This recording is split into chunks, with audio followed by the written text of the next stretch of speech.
শুভেচ্ছা,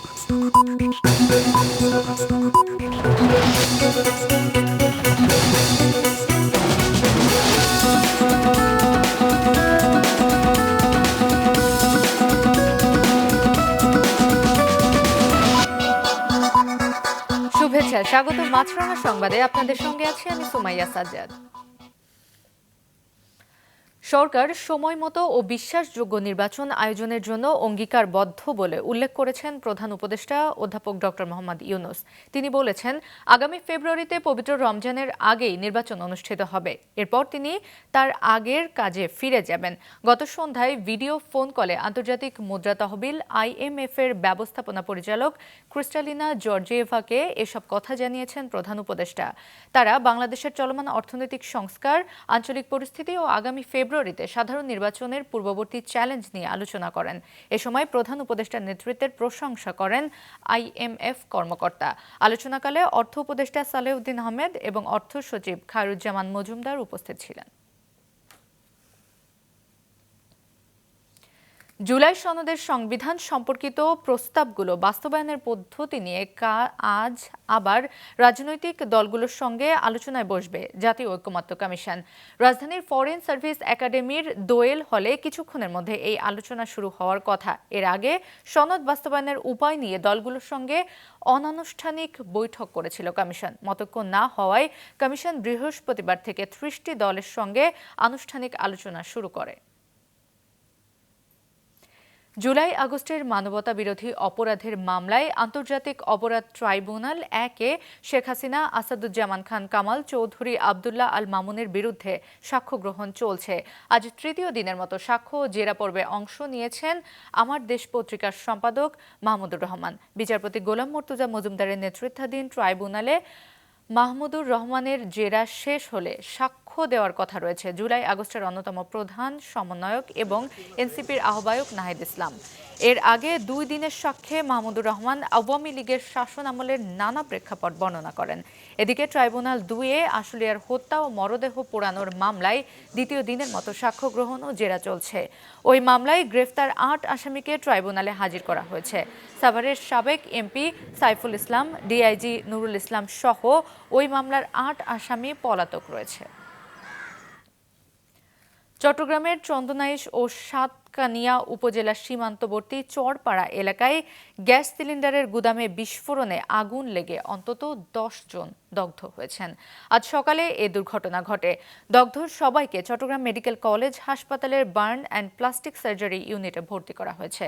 তাদের মধ্যে 3 থেকে 4 জনের অবস্থা গুরুতর। শ্রমিকরা জানান, এক শ্রমিকের জ্বলন্ত সিগারেট থেকে আগুনের সূত্রপাত। সকাল 6টা 50 দিকে গুদামটিতে বিস্ফোরণ হয়। সকাল 9টার দিকে আগুন নিয়ন্ত্রণে আসে। প্রাথমিকভাবে জানা গেছে গুদামটিতে 3 শতাধিক গ্যাস সিলিন্ডার ছিল।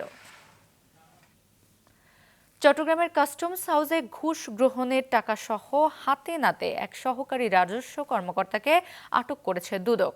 গতরাতে ভুক্তভোগী এক আমদানিকারকের অভিযোগের ভিত্তিতে ঘুষ গ্রহণকালে তাকে আটক করা হয়। আটক কাস্টমস অফিসার হলেন রাজীব রায়।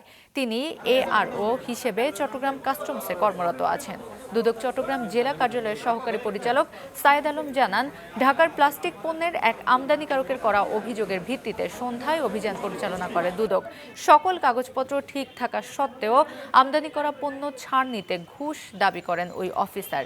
অভিযোগ দুদকে জানানো হলে ফাঁদ পাতে দুদক। এ সময় 30,000 টাকা ঘুষ গ্রহণকালে হাতে নাতে আটক করা হয় কাস্টমসের ARO রাজীব রায়কে।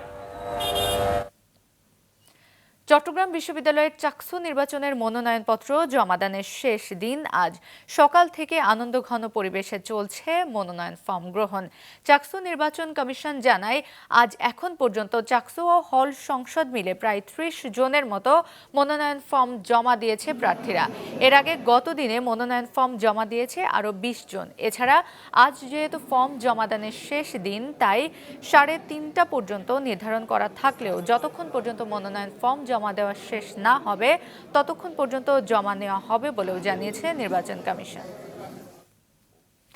দর্শক, কিছুক্ষণ আগে চট্টগ্রাম বিশ্ববিদ্যালয় থেকে চাকসু নির্বাচনের সবশেষ খবর জানিয়েছেন সহকর্মী নাজমুল সাদেকি। বেশ উৎসাহের সাথে চাকসুর নির্বাচনের মনোনয়নপত্র জমা দেওয়া চলছে। আমার পেছনে দেখা যাচ্ছে যে ছাত্রীরা কিংবা ছাত্ররা যারা রয়েছেন তারা মনোনয়নপত্র জমা দিতে এসেছেন এবং দল বেঁধে এসেছেন। তারা অনেকে কেউ কেউ একজন হয়তো মনোনয়নপত্র জমা দিচ্ছেন, সাথে বন্ধুরা এসেছেন। যেহেতু অনেকদিন পর নির্বাচন হচ্ছে, সবার মধ্যে একটা উৎসাহ কাজ করছে এবং নির্বাচন কমিশনের সাথে আমাদের কথা হয়েছে। তারা যেটি জানিয়েছেন, এই কয়েকদিনে কেন্দ্রীয় যে চাকসু, সেই চাকসু নির্বাচনের 20 জনের মতো প্রার্থী জমা দিয়েছেন কেন্দ্রীয় চাকসু নির্বাচন, এবং হল সংসদের কিন্তু জমা পড়ছে সকাল থেকে। আমরা দেখতে পাচ্ছি যে কেন্দ্রীয় সংসদের যে মনোনয়নপত্রগুলো সেগুলো একটু কম জমা পড়ছে সকাল থেকে, হয়তো বেলা বাড়ার সাথে সাথে তারা সবাই আসবে। কিন্তু যেগুলো হল সংসদ রয়েছে, হল সংসদের ছাত্ররা তারা কিন্তু সকাল থেকে জমা দেওয়া শুরু করেছেন এবং আমরা নারী বুথের যারা রয়েছেন তাদের সাথে কথা বলেছিলাম, প্রায় 10 জনের মতো জমা দিয়েছেন এর মধ্যে। আজ তৃতীয় দিনের মতো রাজশাহী বিশ্ববিদ্যালয় কেন্দ্রীয় ছাত্র সংসদ, রাকসু ও হল সংসদ নির্বাচনে প্রচার চালিয়ে যাচ্ছেন প্রার্থীরা। ভিপি, জিএস সহ অন্যান্য পদে প্রতিদ্বন্দ্বীরা ছুটছেন ভোটারদের কাছে, দিচ্ছেন নানা প্রতিশ্রুতি। হল বা মেস সহ সব ক্ষেত্রেই প্রার্থীরা দৌড়ঝাঁপ করছেন। তবে রাকসুর নির্বাচনী প্রচারে এখন পর্যন্ত কোনো প্রার্থী কারো বিরুদ্ধে অভিযোগ করেনি। এবারে রাকসু নির্বাচনে 11টি প্যানেল অংশ নিচ্ছে। আগামী 25শে সেপ্টেম্বর রাজশাহী বিশ্ববিদ্যালয়ে ভোট অনুষ্ঠিত হবে। দীর্ঘ 35 বছর পর অনুষ্ঠেয় এই নির্বাচন ঘিরে ক্যাম্পাস এখন সরগরম। এবার 23 পদের বিপরীতে প্রার্থী হয়েছেন 248 জন। এর মধ্যে 25 জন নারী বিভিন্ন পদে প্রার্থী হয়েছেন। আন্তর্জাতিক। গেল 24 ঘন্টায় ইসরায়েলি বাহিনীর ব্যাপক গোলাবর্ষণে গাজা জুড়ে অন্তত 106 জন প্যালেস্টাইনি প্রাণ হারিয়েছেন, আহত হয়েছেন অনেকেই। গাজার হাসপাতালের কর্তৃপক্ষ জানিয়েছে শুধু বোমা হামলায় 86 জনের মৃত্যু হয়েছে। এছাড়া গাজা সিটির দক্ষিণাঞ্চলে 15 প্যালেস্টাইনি নিহত হয়েছেন।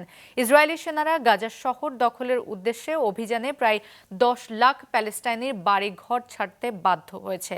এ পর্যন্ত ইসরায়েলি হামলায় প্রায় 65,000 মানুষ গাজা উপত্যকায় নিহত হয়েছেন। এদিকে অধিকৃত প্যালেস্টাইন ভূখণ্ডে জাতিসংঘের স্বাধীন আন্তর্জাতিক তদন্ত কমিশন জানিয়েছে গাজা উপত্যকায় হামাস দমন ও জিম্মি উদ্ধারের নামে গণহত্যা চালাচ্ছে ইসরায়েল। ভারতের উত্তরাখণ্ডে আকস্মিক ভয়াবহ বন্যায় অন্তত 4 জনের মৃত্যু হয়েছে, নিখোঁজ প্রায় 50 জন। গতকালের প্রবল বৃষ্টির কারণে পুরো অঞ্চলের জনজীবন বিপর্যস্ত হয়ে পড়েছে। রাস্তাঘাট তলিয়ে গেছে, প্লাবিত হয়েছে বহু গ্রাম ও হাট বাজার। পানি ও কাদা স্রোতে ভেসে গেছে ঘরবাড়ি। উত্তরের অন্যতম বড় শহর ঋষিকেশের প্রধান সড়কগুলো বন্যার পানিতে ডুবে যাওয়ায় চলাচলে ব্যাপক অসুবিধা হচ্ছে। আটকে পড়া স্থানীয়দের নিরাপদ স্থানে সরিয়ে নিচ্ছেন উদ্ধারকর্মীরা। এদিকে গত কয়েক সপ্তাহ আগেই উত্তরাখণ্ডের ধারালি গ্রামে এক ভয়াবহ বন্যা দেখা যায়। এই ছিল এখনকার মতো। আমাদের পরবর্তী সংবাদ দুপুর 2টায় দেখার আমন্ত্রণ।